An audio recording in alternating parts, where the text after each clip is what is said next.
Pessoal, muita paz para todos. Espero também que esteja tudo bem com todos. Vamos prosseguir nos nossos estudos de todas as segundas-feiras. Hoje o nosso estudo é o 79, que trata do Reino dos Céus, registrado em Mateus, capítulo 13, versículos de 44 a 53. E seguindo a obra do Pastorino, nós estamos no volume 3. Mateus, esse é um estudo muito interessante, talvez ele seja assim, o estudo que mais demonstra para nós o processo do encontro do Reino dos Céus. Mateus registrou assim: o reino dos céus é semelhante a um tesouro que, oculto no campo, foi achado por um homem que o escondeu. E, levado por sua alegria, foi vender tudo o que possuía e comprou aquele campo. O reino dos céus é também semelhante a um negociante que buscava boas pérolas. E, tendo achado uma de grande valor, foi vender tudo o que possuía e a comprou. Finalmente, o reino dos céus é semelhante a uma rede que foi lançada ao mar e apanhou peixe de toda a espécie. E depois de cheia, os pescadores a puxaram para a praia. E, sentados, colocaram os bons nas vasilhas, mas jogaram fora os ruins. Assim será no fim do ciclo. Sairão os mensageiros e separarão os maus do meio dos justos, e os lançarão na fornalha de fogo. Ali haverá choro e ranger de dentes. Entendestes todas estas coisas? Perguntou Jesus. E eles responderam: sim, entendemos. Então Jesus acrescentou: por isso, todo escriba experimentado no reino dos céus é semelhante a um pai de família que do seu tesouro tira coisas novas e velhas. Tendo Jesus concluído estas parábolas, partiu dali. Entendendo a lição, Jesus então conta mais essas 3 parábolas: o tesouro escondido, a pérola e a rede. A gente até costuma fazer um estudo de cada vez, mas é tão preciso o conhecimento trazido por essas 3 que dá para juntar, que fica perfeito dentro da linha de interpretação que a gente tem trazido, Jesus então traz as 3 parábolas para fazer compreender o que é o reino dos céus. É uma comparação que eu faço. Na verdade, 3 comparações, porque não tem como definir reino dos céus. Porque ele é, por natureza, indefinível. Não tem como falar sobre isso. Porque é algo que é sentido e não necessariamente explicável. Por isso que Jesus faz as comparações. A primeira comparação: um homem descobre um tesouro num campo que não lhe pertence. Era muito comum naquela época, os tesouros, eles eram enterrados, os tesouros de ouro, prata, bronze, eles eram enterrados para evitar que fossem roubados, ou furtados. E quando ocorria a morte do dono, ali ele ficava enterrado até que alguém o encontrasse. Acontecia muito também, de a pessoa enterrar o tesouro e morrer, o tesouro ficar lá. Inclusive, do ponto de vista histórico mesmo, o imperador Tito, quando ele tomou Jerusalém, ele encontrou diversos tesouros assim enterrados, porque ele, na verdade, ele tornou-se dono, ou imperador daquela região toda. E assim que ele tomou Jerusalém, ele acabou encontrando muitos tesouros desses enterrados. Naquela época, havia muito, assim, vamos dizer, a mania de procurar tesouros. As pessoas, às vezes, não tinham muito o que fazer, por exemplo, então saía por aí procurando tesouros enterrados. E o homem que descobria um tesouro, aí inicialmente, ele era tomado de uma alegria indizível. A pessoa está ali, achou um tesouro, e o que é que ele faz? O tesouro está naquele terreno.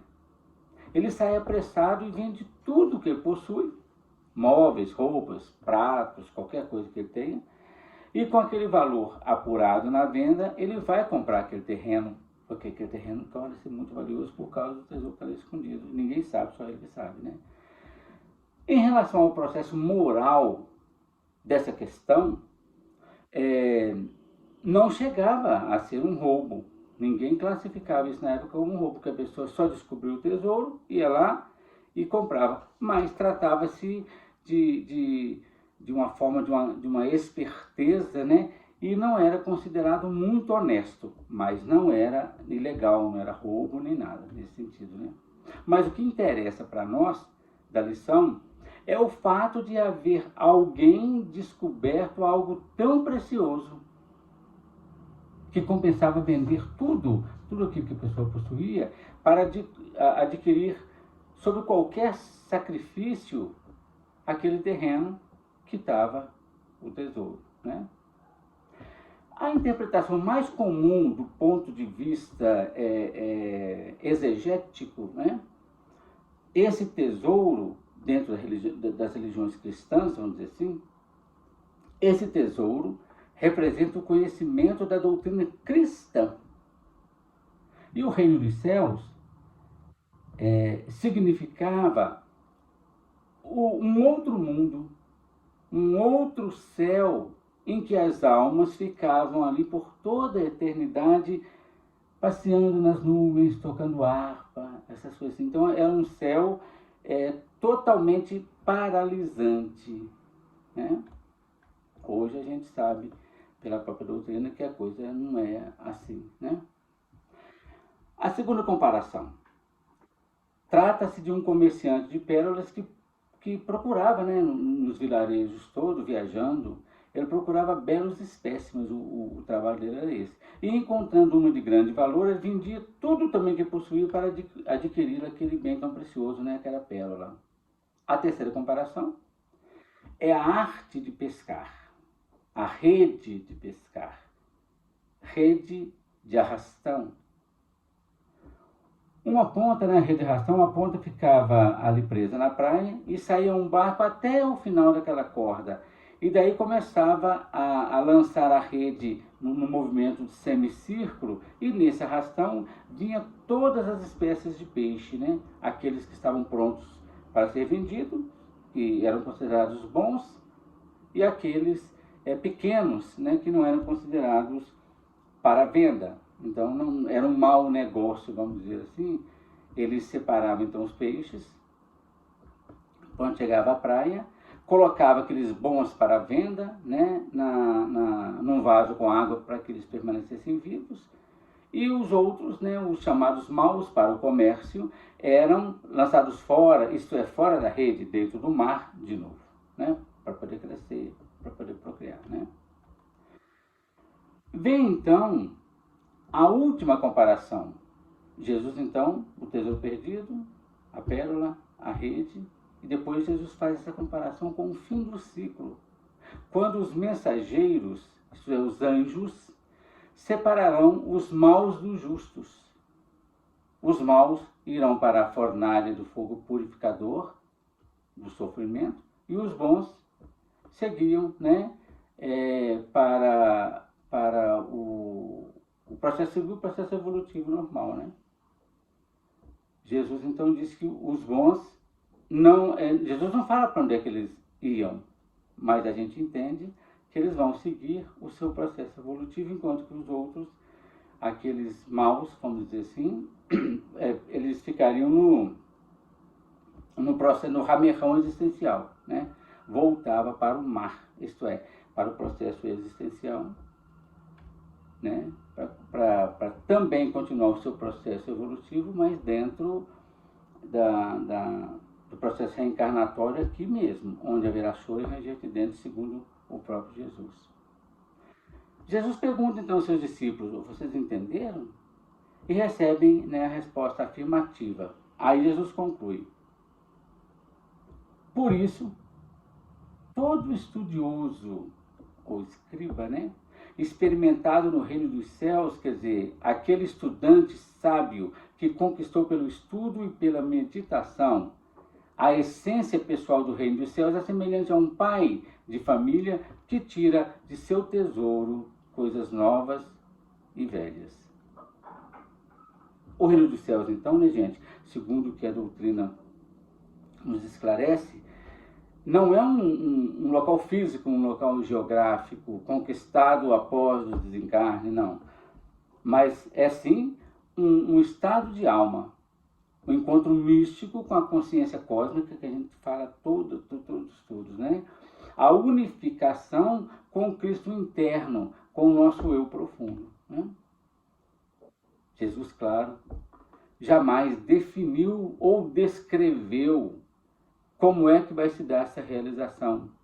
Porque, na realidade, ela não tem como ser definida, que nem nós falamos, né? Ela precisa ser sentida e vai depender de cada um de nós como é que nós vamos encontrar, né?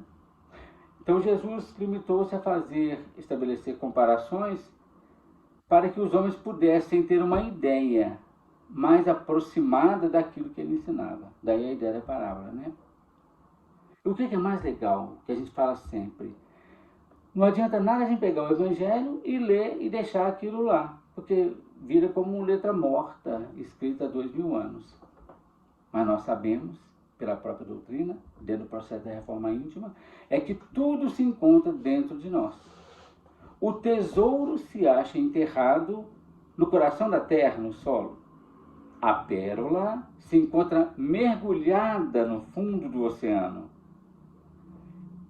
E o movimento do ser, do espírito, para descobrir o tesouro ou para buscar aquela pérola é o mesmo. Ele tem que mergulhar em profundidade, né, para fazer isso. No caso espiritual, ele tem que mergulhar em profundidade dentro dele mesmo. Aí sim, ali é que se encontra a verdadeira riqueza que ele tanto buscava. E assim que ele reconhece, ele entende o valor inestimável daquela descoberta. Tomado então de grande alegria, vai vender tudo também o que possui para ter a posse definitiva do tesouro ou da pérola. Esse é o entendimento da lição. Agora, entendendo a lição, né, em seu sentido mais profundo, isto é, dentro de cada um de nós, conforme a gente faz sempre, para entrar no reino dos céus, é indispensável que a criatura mergulhe em si mesma, para lá dentro ter um encontro sublime com o Cristo cósmico.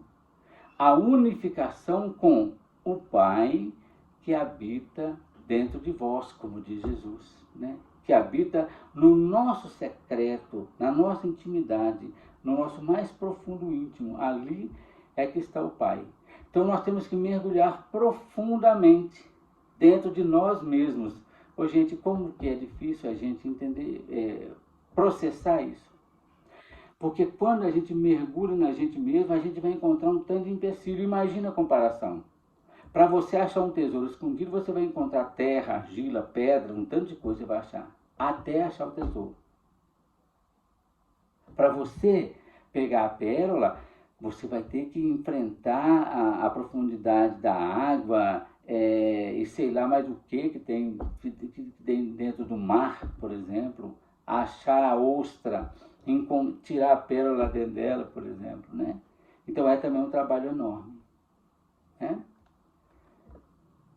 Quando então o ser penetra, mergulha, isto é, ele se batiza, mergulho, né? Ele se mergulha dentro dele, se batiza no processo da unificação, aí não mais lhe interessarão os bens materiais, os prazeres das sensações, das emoções transitórias.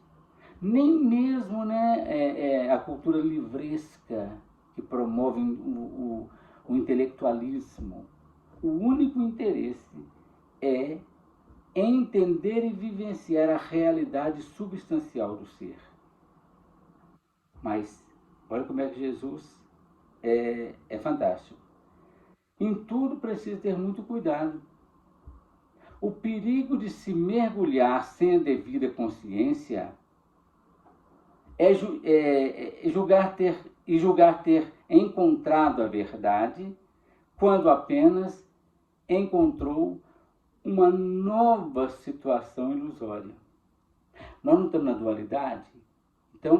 Então a gente, para que a gente consiga fazer esse trânsito para a nossa reforma íntima, é necessário a gente encontrar com N diversidades e N adversidades. Aí esse aqui é o cuidado. Aí o que Jesus? Jesus vem então, né, e traz outra parábola. Porque, gente, de fato, todo aquele que busca a verdade pode notar isso mesmo. Quando as pessoas estão em busca espiritual, elas vão para todas as religiões, para todo o esoterismo, para tudo quanto é coisa. Quer dizer, o espírito, todos nós somos assim. Né? Quando a gente quer achar a verdade mesmo, então a gente lança tentáculos como se fosse polvo para tudo que nos parece dourado. E muitas vezes a gente acaba se fanatizando com determinadas situações. Porque qualquer coisa que é uma grande novidade, a gente pode achar que aquilo é um ouro dourado. Não, e como diz o velho ditado aí, nem tudo que reluz é ouro. Então daí a necessidade de discernimento daquilo que é bom e daquilo que é mal. Para quem? Para mim mesmo. Eu vou decidir para mim o que é melhor, o que é pior. Eu preciso entender perfeitamente o que é de meramente externo e de íntimo que me interessa, né? Jesus, então, vem com a terceira parábola, né? Onde ele compara com a rede. Então, nós temos o tesouro escondido, nós temos a pérola, e Jesus, então, completa nessa parábola, depois ele resume, né? É que o reino dos céus comparado a uma rede que apanha todo tipo de coisa, todo tipo de peixe, né? Provavelmente vieram algas, um tanto de coisa também ali, né? Naquela rede, né? Com o fim de esclarecer que é indispensável a gente fazer uma triagem e fazer uma escolha criteriosa para guardar aquilo que é bom para a gente, que eu falo tudo aqui no processo espiritual, né? Porque se a gente está ligado ao processo material, a visão vai ser outra. Por isso Jesus diz, quando a pessoa quer encontrar a verdade, ela lança tentáculos nesse sentido. Mas mesmo buscando a verdade do espírito, a gente ainda vai encontrar uma série de empecilhos, né? Então a gente precisa ter cuidado para não comprar, como se diz assim, gato por lebre, né? E a gente vai ter que lançar fora aquilo que já não serve mais para a gente. E quando então o homem tiver atingido essa capacidade de discernir o certo do errado, estará então apto a seguir sozinho o seu caminho, sem precisar de nenhum tipo de guia, nem mentor, quer encarnado, quer ser desencarnado. A pessoa vai ter autonomia, né? Vai ser autora do próprio ato, do próprio processo evolutivo. Então, uma passagem até muito interessante que Jesus diz assim, no seu Evangelho, até quando haverei de suportar-vos? Se a gente precisa entender, né? Porque senão parece que Jesus estava xingando, não é isso.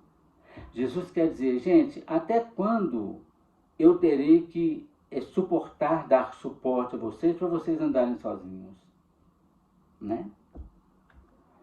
Concluindo então, Jesus diz com clareza, assim será o fim do ciclo, quando serão separados os justos dos maus. Gente, isso aí é dentro de cada um de nós.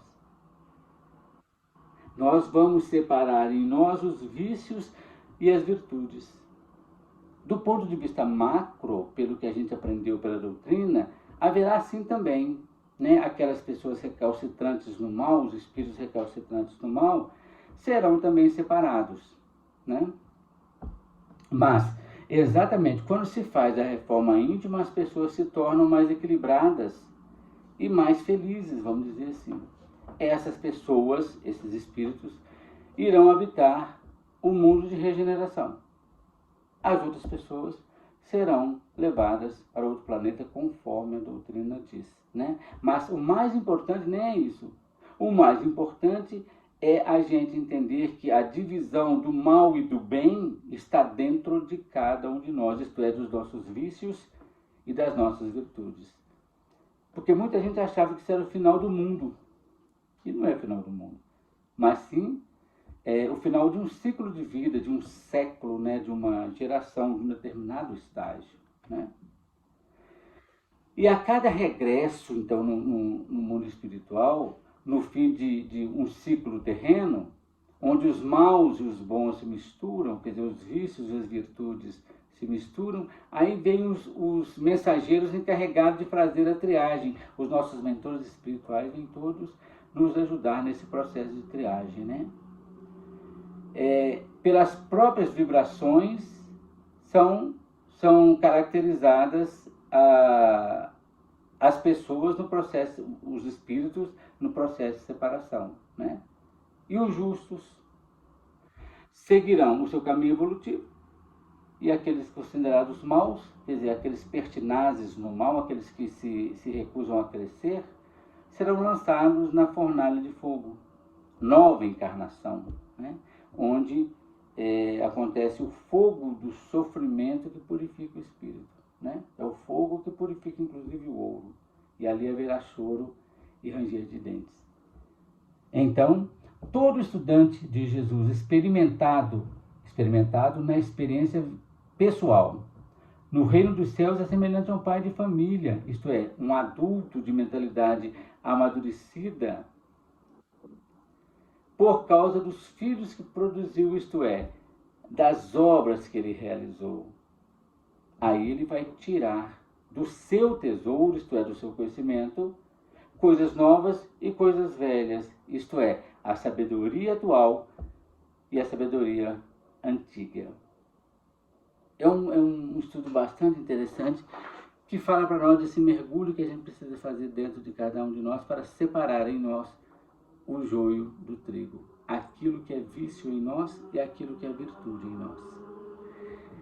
É isso que eu preparei, gente. Agradeço imensamente a todos. E na semana que vem a gente continua com mais um tópico dos nossos estudos de toda segunda-feira. Muita paz a todos.